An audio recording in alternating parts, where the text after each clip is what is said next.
मुगले आजम का ये गाना जब प्यार किया तो डरना क्या, हम सभी ने कभी ना कभी सुना होगा। ये गाना तब के समय का सबसे प्रचलित गाना हुआ करता था।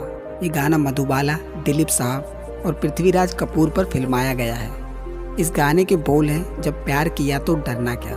और जब इन्हीं शब्दों को सच करने की बारी आई तो दोनों जुदा हो गए। जब जब बॉलीवुड में आइकॉनिक जोड़ियों की बात होती है तो उसमें सबसे पहला नाम दिलीप कुमार और मधुबाला की जोड़ी का होता है।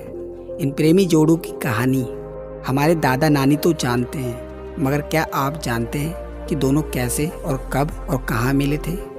इन दोनों प्रेमियों की कहानी जो चाह के भी एक दूसरे के कभी ना हो सके। जितनी सिनेमा के पर्दे पर खूबसूरत थी, उतनी ही असल ज़िंदगी में भी। दोनों का रिश्ता 9 साल तक चला था, लेकिन सिर्फ एक जिद की वजह से ये खूबसूरत प्रेम कहानी कभी भी अपने अंजाम तक नहीं पहुंच सकी। बाद में कुछ ऐसा हुआ कि दोनों को अपने प्रेम से समझौता करना पड़ा, जिसके बाद दिलीप साहब ने सायरा बानो से और मधुबाला ने किशोर कुमार से शादी कर ली। दिलीप साहब और मधुबाला की पहली मुलाकात फिल्म तराना के सेट पर हुई। इसी फिल्म के बाद से दोनों के बीच नज़दीकियां बढ़ने लगी थी। उस समय मधुबाला की उम्र महज 18 साल और दिलीप साहब की उम्र 29 साल थी। दिलीप साहब अपनी ऑटोबायोग्राफी में कहते हैं, मधुबाला के पिता नहीं बल्कि उनकी प्रोडक्शन कंपनी हमारी शादी के खिलाफ थी। मधुबाला के पिता को दिलीप कुमार जिद्दी और अड़ियल लगे थे। कहा जाता है कि दिलीप कुमार ने मधुबाला से कहा कि मैं तुमसे अभी शादी कर सकता हूँ, लेकिन तुम कभी अपने पिता से नहीं मिलोगी।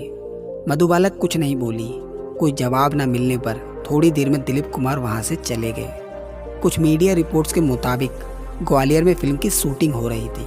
उस दौरान कुछ गुंडे वहां अचानक आ जाते हैं और फिल्म सेट पर मौजूद सभी महिलाओं के साथ बदतमीजी कर उनके कपड़े फाड़ देते हैं। इस घटना के तुरंत बाद ही मधुबाला के पिता डायरेक्टर से शूटिंग की लोकेशन बदलने के लिए कहते हैं, मगर इसके बाद मामला कोर्ट में चला गया और दिलीप साहब ने कोर्ट में फिल्म डायरेक्टर का साथ दे दिया। इसके बाद से दोनों के रिश्ते में कड़वाहट आना शुरू हो गई। एक अखबार को दिए इंटरव्यू में मधुबाला की बहन ने बताया था कि मधुबाला चाहती थी कि दिलीप साहब उनके पिता से माफ़ी मांग लें। इस मामले में दोनों की फ़ोन पर बात भी हुई थी।